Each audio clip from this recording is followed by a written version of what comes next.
In this world, the United States is gone. It is controlled by a religious extremist group called the Sons of Jacob. After environmental collapse and a severe population decline, they overthrew the government and established a total dictatorship. It's a system where the elites hold all the power and everyone else is reduced to a servant. While this is the plot of the TV show The Handmaid's Tale, nowadays it feels like a future we may actually see. Today, we are decoding The Handmaid's Tale to uncover what it's really telling us about our own world. I was asleep before. That's how we let it happen.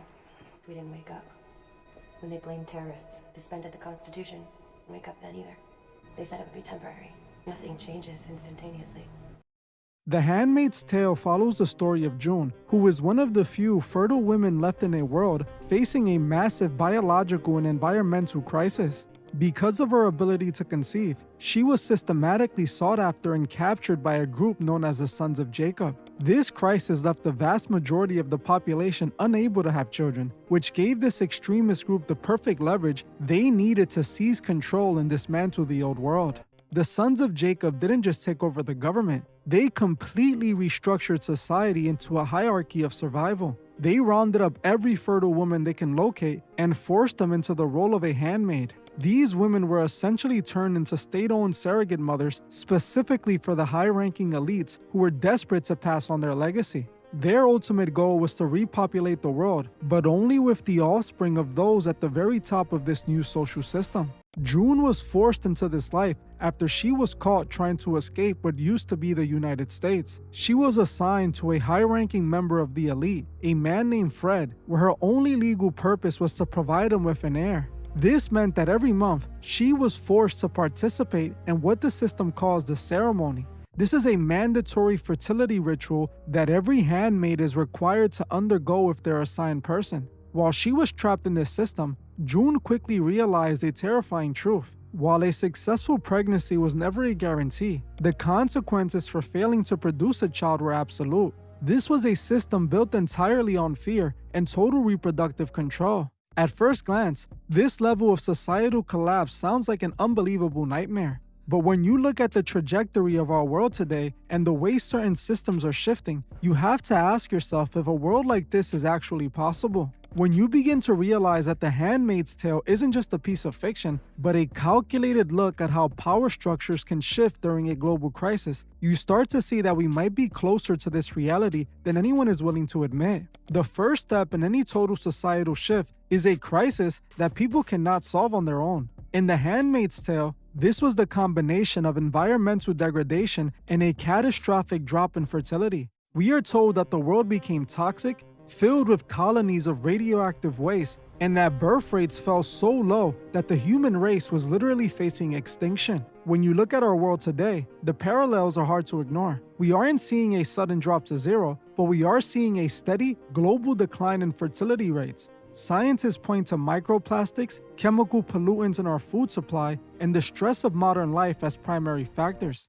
We encounter microplastics everywhere in the environment, our food, and our own bodies. Scientists are still looking into exactly how microplastics affect men and women, but experts are now calling for action after plastic additives have been linked to male infertility. Dr. Pravez Kavusi, reproductive urologist at St. David's Austin Medical Center, joins us now to discuss this. Welcome, Dr. Kavusi. We appreciate your time again. So last year, scientists discovered that microplastics exposure affects sperm count. And earlier this month, experts are calling for action. Tell us why this is so alarming. Yeah, so what we're actually seeing is a significant decrease in fertility in men over decades, over about the last 50 years. So from 1970s until 2000, we see a steady average drop of sperm counts by about 1% a year. And then more alarming, from 2000 to now, we're seeing greater than a 2% drop a year in sperm counts. So as a population, men are getting less fertile. So we're all trying to do work to figure out why that's happening. And obviously there are some other contributing factors, sedentary lifestyles, obesity, waiting longer, but this is really investigating the effect of some external factors in these plastics.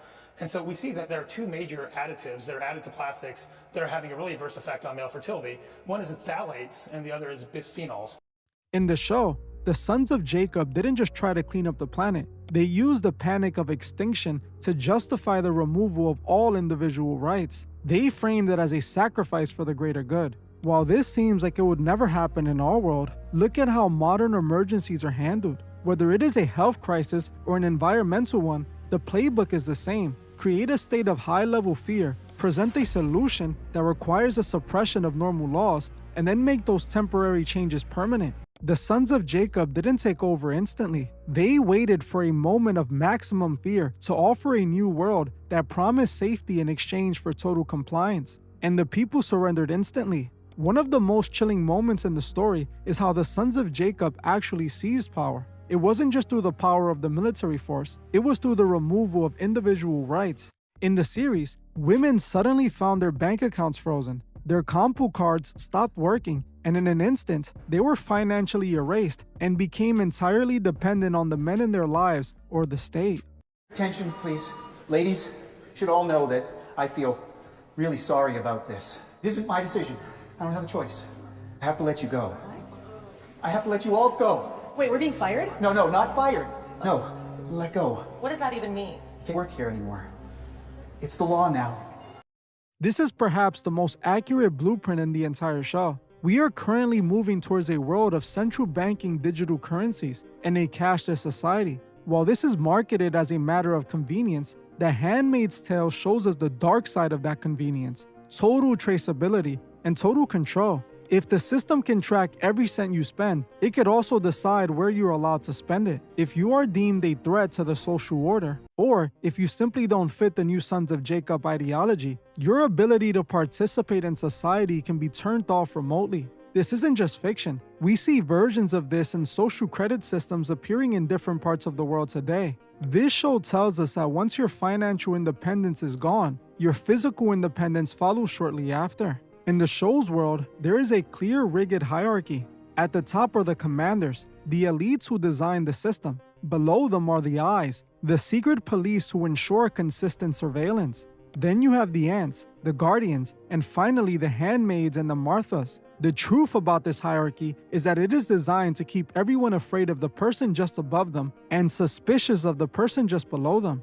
This is how a small group of elites can control a massive population. If everyone is busy watching their neighbor to make sure they are pious or compliant, no one is watching the commanders. We see the same structure emerging in our corporate and political world today. A small class of technocrats and commanders make the rules, while the rest of society is divided into smaller and smaller groups that are encouraged to conflict with one another. Whether it's through social media algorithms or ideological divides, the goal is the same as it is in the show. Keep the population fragmented so they can never truly unify against the architects of the system. The commanders in the show live in luxury while preaching sacrifice to everyone else. They have access to forbidden books, music, and travel, while the rest of the world is trapped in a gray silent reality. This is the ultimate goal of any totalitarian system, a two-tier society where the rules only apply to the bottom tier. The most terrifying line in the entire show is when June says, "I was asleep before. That's how we let it happen." I was asleep before. That's how we let it happen. So we didn't wake up. When they blamed terrorists, suspended the Constitution, and wake up then either. They said it would be temporary. Nothing changes instantaneously. She describes how the changes came slowly. First there were security measures, then there were temporary restrictions, but then they went back to their lives, thinking someone else would fix it. The truth is, the takeover didn't happen in one day. It was a slow process that no one truly paid attention to. By the time the handmaids realized they were in a prison, the walls had already been built around them while they were looking at their screens. The Handmaid's Tale isn't a warning about the past. It's a map of the future if we continue to prioritize safety over sovereignty. It shows us that any group claiming they want to save the world or protect the children should be looked at with extreme caution if their solution involves taking away your ability to choose, your ability to speak, and your ability to own your own life. When we decode this story, we see that the red capes and the sons of Jacobs are just symbols. The real story is about how easily a modern free society can be flipped into a nightmare when the people stop paying attention to the signals. The question is, are you going to wake up to see them? Or are you going to wait until the ceremony begins?